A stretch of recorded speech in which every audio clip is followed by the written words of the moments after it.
Il toro andava fiero e col grasso piano piano.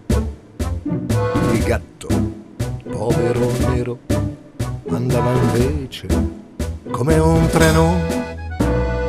Quando uscivano nei prati sembravano due innamorati.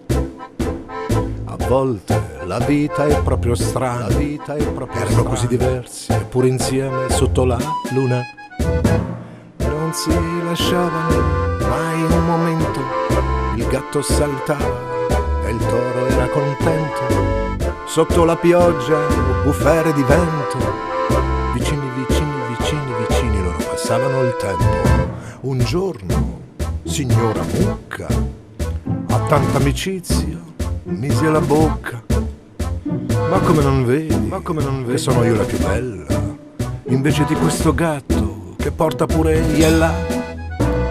Gli disse attento, attento al gatto, attento al gatto, attento e furbo, quello che vuole lui sempre ottiene e a te farà fare una brutta fine.